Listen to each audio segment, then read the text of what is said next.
My name's Aaron, welcome back to my channel. How are you? Are you fantastic? Are you ready for today's review? Today, I am reviewing Dunhill London Icon Eau de Parfum, which is £63 for 50ml. It says Dunhill London Icon opens with the ultimate blend of rare and exclusive ingredients. We'll see. Sleek top notes of Italian bergamot, neroli absolute, intertwines with racy black pepper, fusing the middle notes of cardamom, lavender de Provence to add unique twist of masculinity and originality. I love lavender. Lavender is one of my most favourite, but I love Spanish lavender. That's my most favourite actually. I can manipulate it. English lavender is quite hard. Yes, so the top notes are Italian bergamot, neroli absolute, black pepper. Go and have a look to see how much neroli absolute is. It is so expensive. So we'll sort of see cardamom, lavender de Provence, juniper sage, lavender, iris, oak moss, leather, oud, vetiver. This sounds really expensive. I bought a small amount of oud. It wasn't really a small amount, I can show you if you want, and I spent over £1,000 on small amounts, and it's crazy. The amount I spend on raw materials that goes into my stuff is crazy. Last week I bought ambergris, oud, rose, just those three, and it was thousands. It's like wood. So I don't really know quite how to feel about this, but if they're saying all these things, it better contain it, and this is my problem, you see. But I really want to find a sort of a good priced fragrance that I can recommend, so this is why I chose this one rather than the other ones. But I'm doing 3 today. Okay, do we have a little fragrance samples?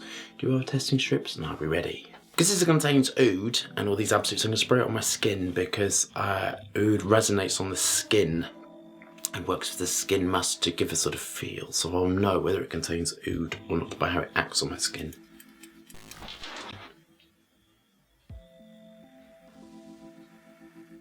So the dominant note is a pepper note, and this does contain real pepper. It does not contain oud, it does not contain neroli. This is a assimilation of aroma chemicals to give that feel.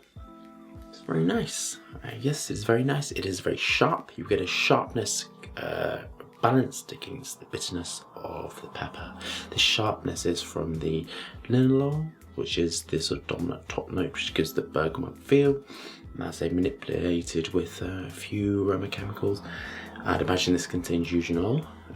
Eugenol smells of cloves, and it's normally balanced with isoeugenol in about a 1:10 ratio, and that gives your perception of spiciness. And spiciness, I noticed, is quite dominant in men's fragrances. I don't know why. It's very nice. It's absolutely not a criticism at all. It is just, it seems to be that you have this box of what a man's fragrance should smell of, and it should smell musky, it should smell woody, it should smell spicy with some citrus top notes. That's really, I think, the DNA of what companies think a man should smell like. That is beside the point. That is just a side note that I noticed the other day when I don't know where I was or what I was smelling or something. I don't know, I'm always smelling something, and that's a thought that came to the top of it. I think this is okay. It is not particularly mind-blowing. There is no oud, and the oud is a combination of ambers and woods. This is just what the chemical companies put together to make oud. It's what you're used to. This smell is what you associate with oud, but it is not real oud. Real oud resonates and changes, and you get the different sort of feeling. For me, oud can be, I use I've got 4 types of oud here, and I've got argwood.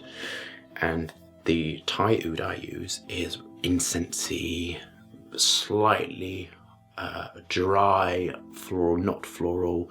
So you can describe it to going down to this. They're all very animalistic. They all have an animalistic nature because they are quite balsamy and thick. I've shown you some oud in it. This is missing that out. You're missing the living, breathing essence of oud.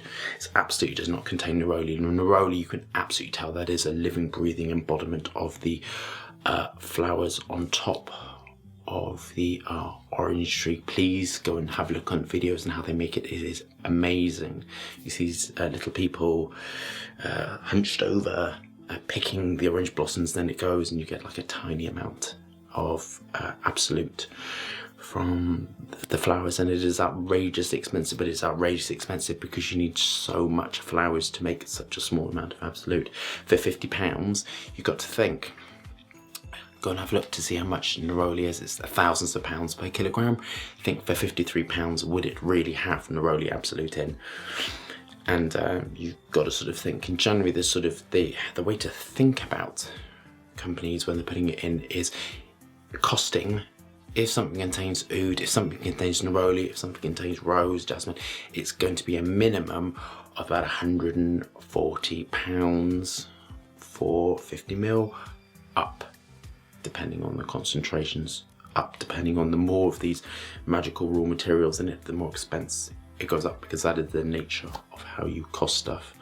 Yes, I had a scare when I cost mine. I was like, oh God, but there we go. Back to this. It's very dry, so there is a woody backbone to it.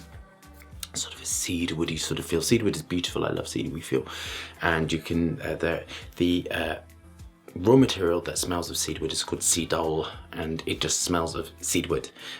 But cedarwood has magical qualities. It's really beautiful. It smells really clean actually, and if you combine it with a musk, a clean white musk, and vanilla and all this sort of stuff, you can get a beautiful, sexy skin feel. But you have to have real cedarwood for that. Real cedarwood isn't that expensive. But you have two types of cedarwood, and yes, cedarwood is also really fantastic because it's allergen free, so you can use quite a lot of it, and it's not really restricted. It doesn't really react on the skin. It's really quite benign, and you can combine it in different ways. I think this is all right. I think it's lacking some sort of magic.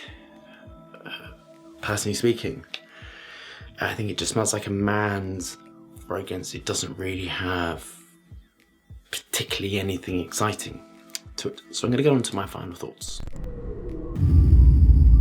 I think this is a really nice man's fragrance. I would expect this to be worn sort of in an environment where you are just like, I am a man. It is not really sporty. Sporty fragrances tend to have an ozonic quality or a lot of citrus to it. So that is missing out from that sort of sport. It's not really young for my liking. It doesn't really got sort of a sexy quality to it. It is a really nice, safe man's fragrance. I think it's a very unoffensive and very nice. I'm going to rate this a 6 out of 10, and the reason is technically it's brilliant. So the formulation is really excellent, very safe, but it is missing out on what they're saying, which is why I'm marking it sort of, lower. It hasn't got the neroli absolute in. It may have in sort of tiny trace amounts, so it can say that, but I'm not picking up enough to get that sort of tingly feel here. How would I improve upon it? Well, absolutely, I would add trace amounts of rose, because rose would add a living, breathing redness to it. It's missing some sort of red quality to it. But I think it's a very safe man's fragrance. So I don't think I would actually mess around with it too much. I think for the money, it's really good value. I think you would get about 6 hours wear out of it, and I think you would get a 1.5 foot projection from it.